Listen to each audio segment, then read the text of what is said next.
go hand in hand. Integrity requires freedom of conscience. Diversity is something to celebrate. In the struggle for justice, we come alive. Our highest aspiration and calling is love. Whoever you are, whomever you love, whatever path you are on, you are welcome here.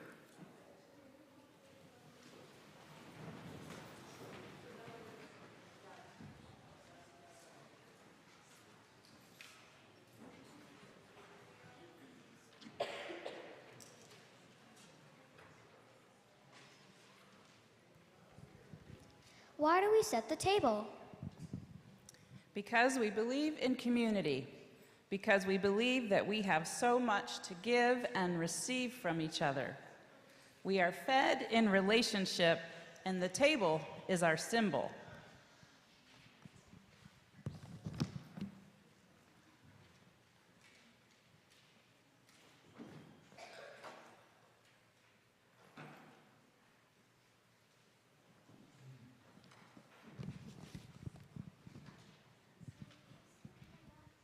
Why do we have a cloth on the table? Because each life is interwoven with every other life.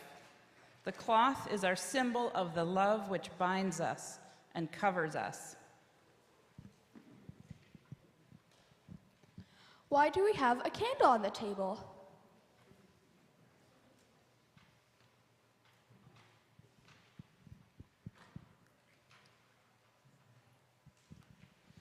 Because we believe in the light of faith, hope, and love. The candle is our symbol of the light and of our flaming chalice, which guides our search for truth. Why do we have fruit and flowers on the table?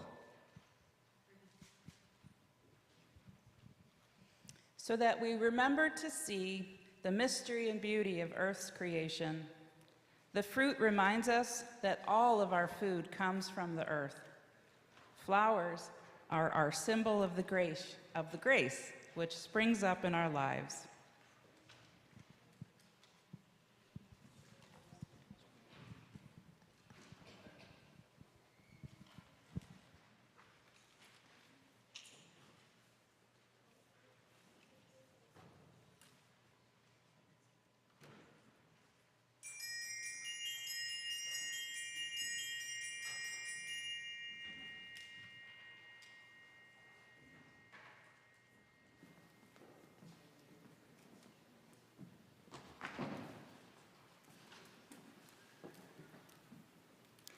Our table is now set. Once again, welcome to West Shore Unitarian Universalist Church. We're so glad that you're here this morning, and we are so glad about the folks that are joining us from home. Welcome to you also. We have so much good that's going on here. Check out the West Shore Weekly in your order of service about events coming up and how you can get involved.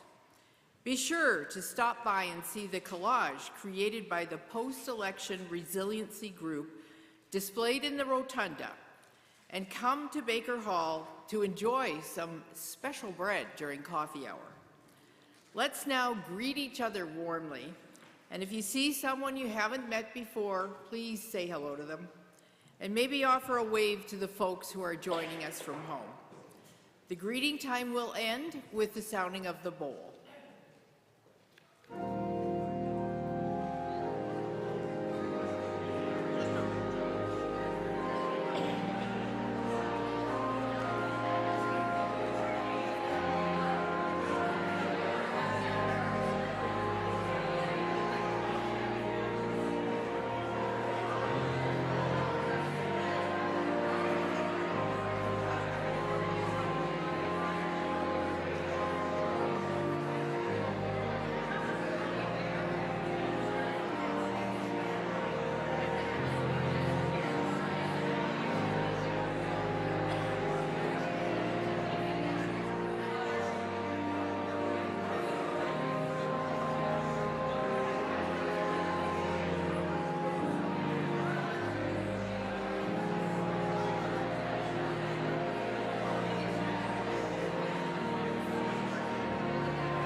Good morning. We're going to take a couple minutes this morning for a very special volunteer appreciation.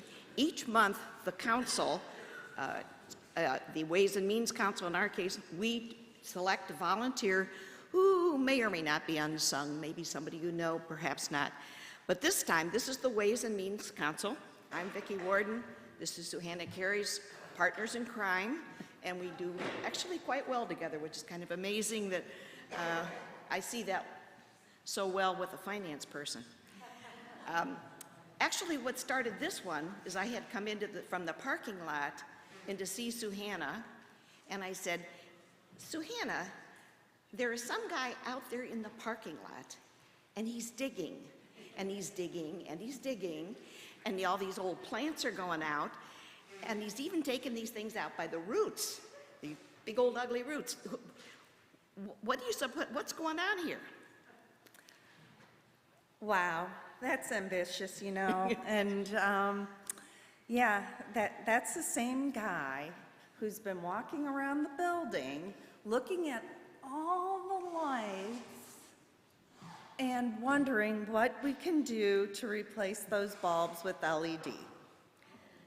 You know, I think I've seen that guy before. In fact, I think he was the one who talked us all into doing the solar roof thing. Remember that a few years ago? In fact, I think there's a solar panel up there with my name on it. I wonder who he is. You know who that ambitious man is? He is Tom Smith. Tom. Come on up, Tom.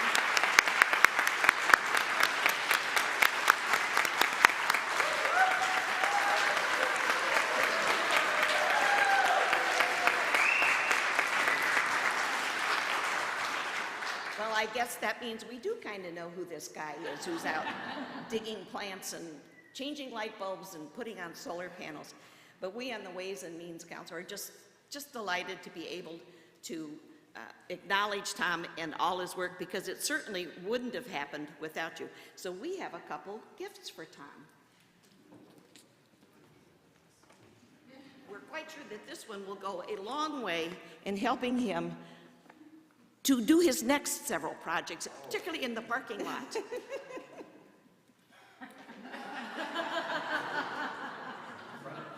Yeah, I'll take it. So, Hannah? Oh, where is it? Oh, right there.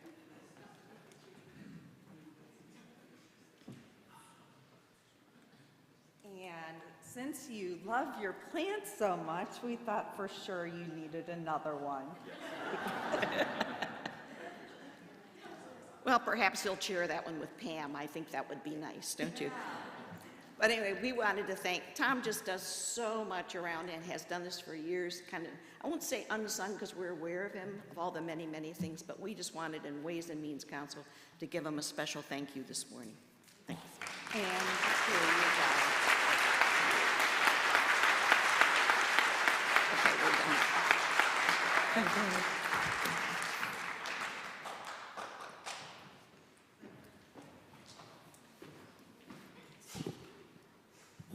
How beautiful. Thank you, Tom. Good morning, everyone. I'm Reverend Mary Gregolia, sabbatical minister while Reverend Anthony is on sabbatical. I'm here this morning to make a short yet deep announcement and reminder, responding to the emotional reactivity around us these days. West Shore Unitarian Universalist Church provides a welcoming place and a welcoming spiritual community for all people, especially those who are feeling targeted and bullied.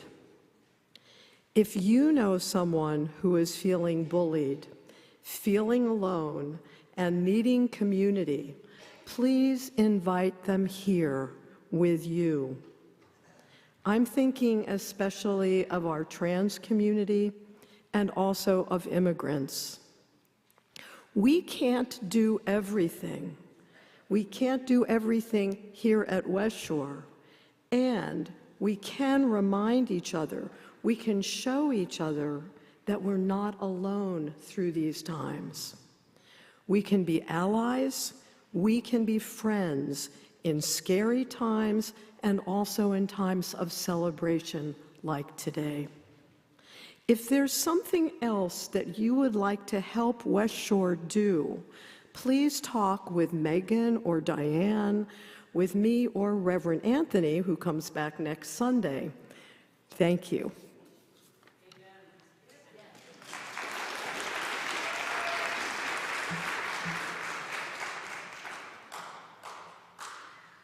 Robin Wall Kimmerer, author of the book Braiding Sweetgrass, was repeatedly told by the Haudenosaunee people that the words of the Thanksgiving address were their gift to the world, and they were meant to be shared.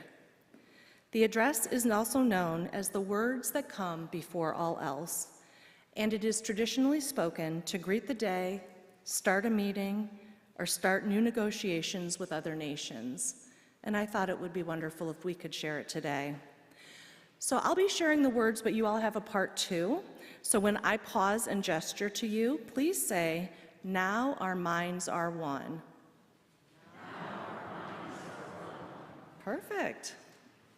Okay, so today we have gathered, and when we look upon the faces around us, we see that the cycles of life continue.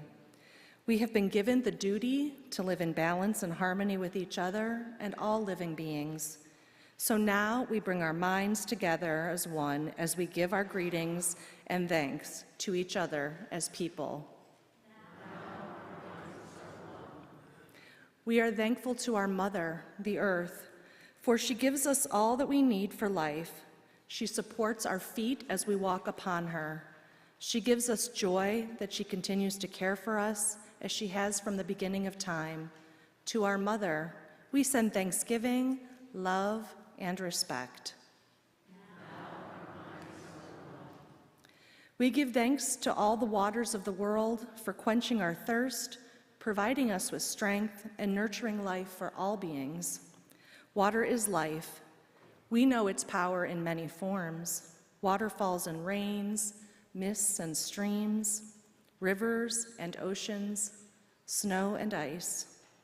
We are grateful that the waters are still here, meeting their responsibility to bring life to all of creation. With one mind, we send our greetings and our thanks to the Spirit of water. We turn our minds to the fish life in the water. They were instructed to cleanse and purify the water.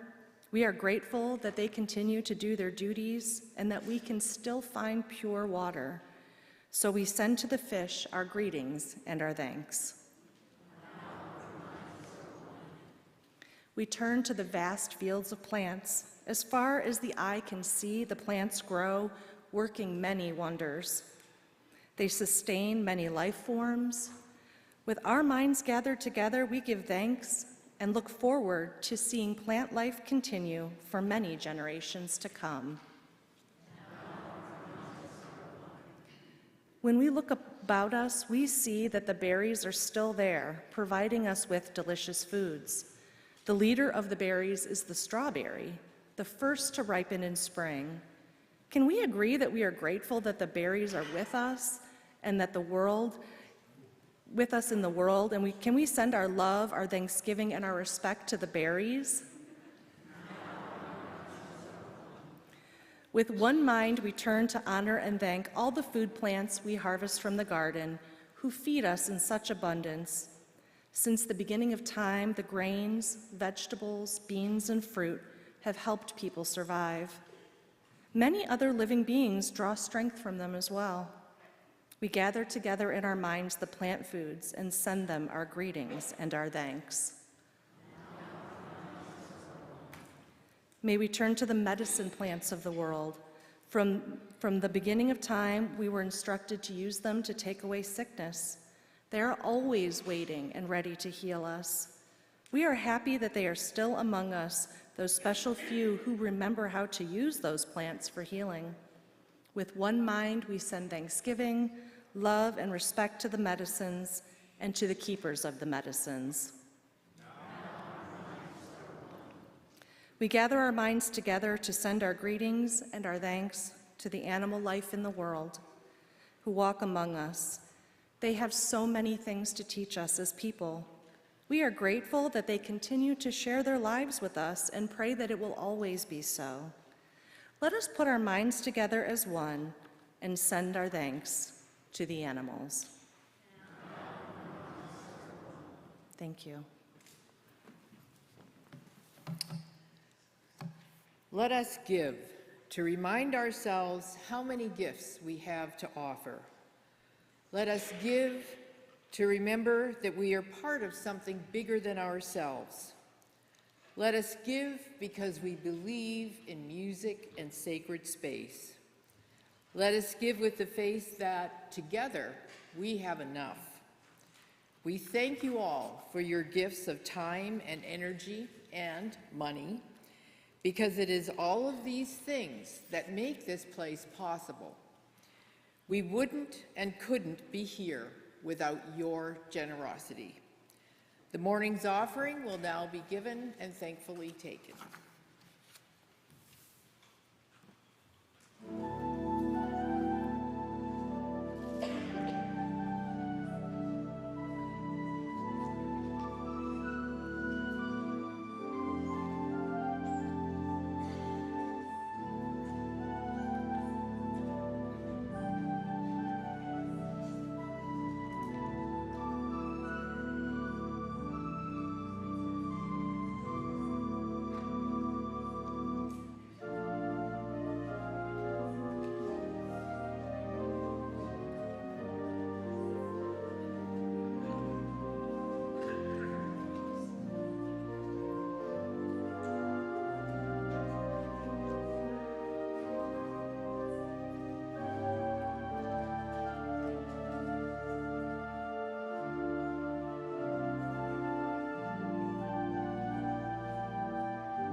And now it is time for our story for all ages. It's called The Marvelous Loaves by Beryl Ashenberg. But this story needs a little bit of help, so as I read the story, whenever you hear Grandpa Allen, I want you to cheer, and when you hear me say sheriff, I want you to boo. So, let's practice. Grandpa Allen and the sheriff. All right. So Grandpa Allen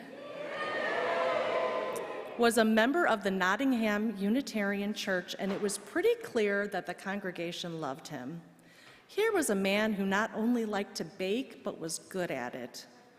Not only that, he could always be counted on to volunteer his services for any church event that included food. Whenever he was asked about the recipe, Grandpa Allen would always state that the secret ingredient is love. It was only natural that Grandpa Allen was asked to contribute a loaf or two to the annual bread communion. But he went one better. He offered to make enough of his special bread for the entire congregation to share. They all knew they were in for a treat. But when Thanksgiving rolled around, the congregation gathered. Grandpa had been baking in the church kitchen, and the building was filled with deep, yeasty fragrance of marvelous bread. The service began. The minister spoke of bread, the ingredients, the process, the texture, about all the different cultures that have bread in common. And finally, it was time for the communion, or the sharing of the bread. The minister waved his hand to the back of the sanctuary, and Grandpa, he came forward with one singular loaf. Danny, a 9-year-old who was sitting in the front pew, came forward, and when he saw that just one loaf, he couldn't help but to pipe up, "How the heck are you going to feed all of us here with just one loaf of bread?" And sure enough, the congregation started looking around and realized there was no more bread coming. There were over 100 people in that room, and the growling of the stomachs was getting loud.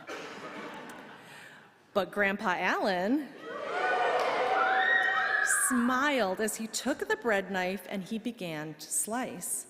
It was an amazing thing that happened then before their very eyes. That bread went sprung, and the loaf began to multiply. Instead of one loaf, within seconds there were 20. "It's a miracle," somebody called out. "Don't be ridiculous," he said. "It is a sound mathematical principle." He's clearly a Unitarian.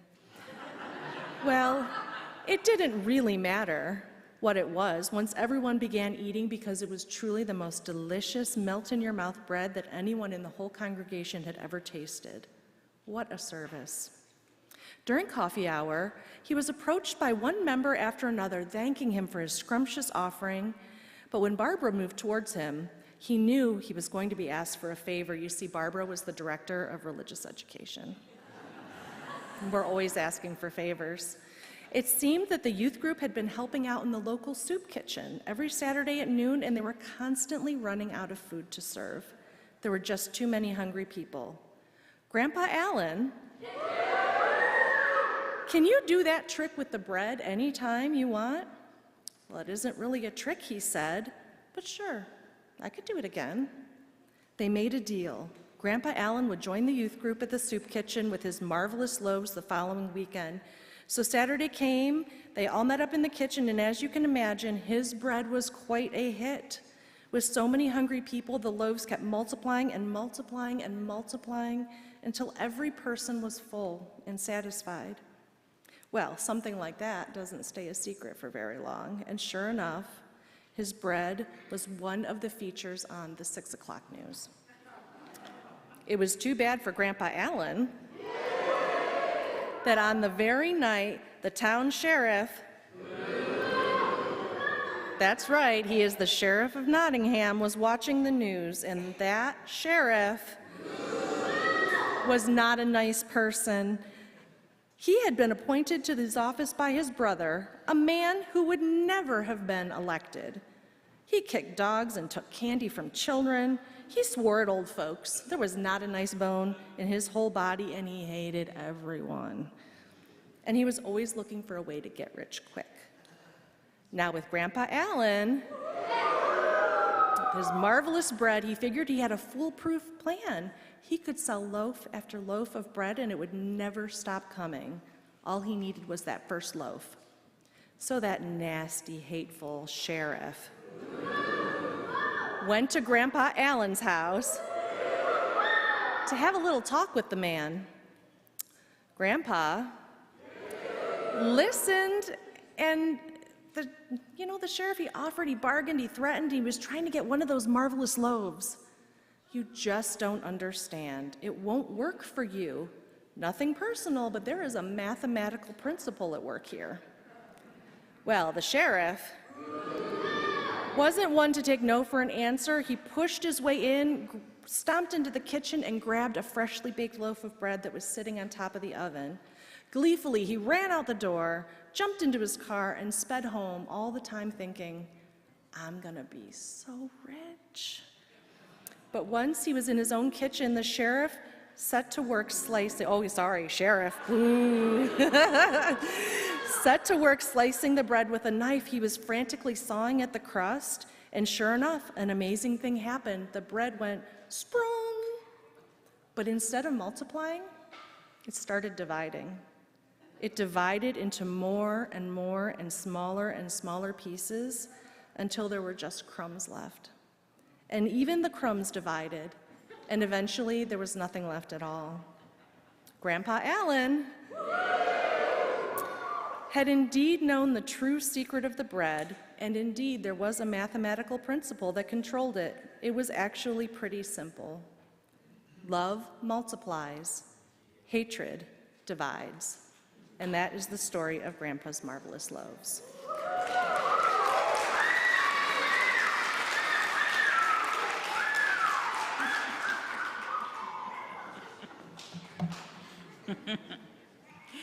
In our story, we heard about marvelous bread that multiplied with the power of love. This story reminds us of the marvelous things that are multiplied when we gather in community here at West Shore. Friendships and partnerships and collaborations are multiplied. The strength of our voices and our hearts and our ability to speak up for our beliefs is multiplied. As a community, we are stronger together. It may feel magical, but as Grandpa Allen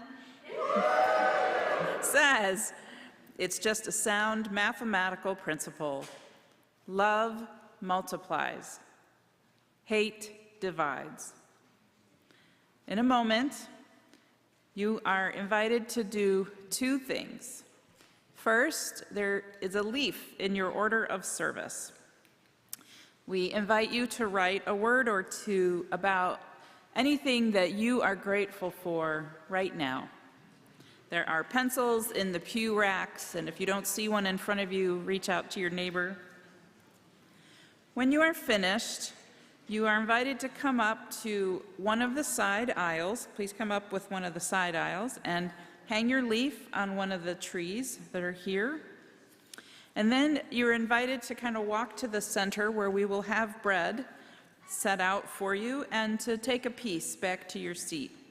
We do have gluten-free bread available. Look for that's the basket with the really beautiful red bow, so for those who need that. If you are not able to come forward, please raise your hand and one of our ushers will come to you. And we invite that all of us enter this ritual freely. When we use the word communion to describe it, our bread communion, it is not in the traditional Christian sense. As Unitarian Universalists, we use that word in its more general sense to mean a joining together of minds or spirits, a heartfelt connection. And so, as you eat, let the ritual remind you that you are not alone, we are not alone, that the strength and hope of this place can be ours together, and that our diversity blesses our unity. Let us now break bread together. We will first sing. Thank you.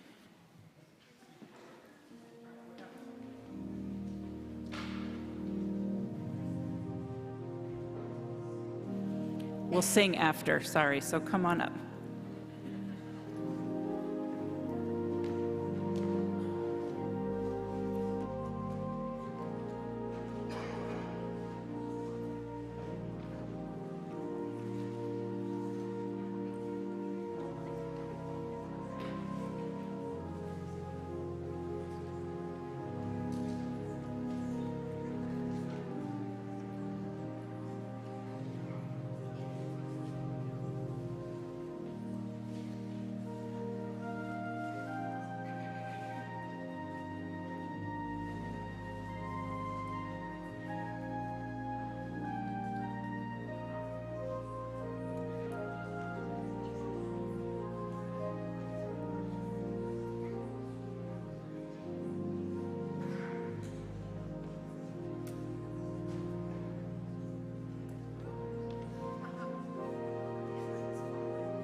rise.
I just want to say off script a little bit that it's so lovely to see all our youngins here with us today and all of our religious education teachers and Meghan.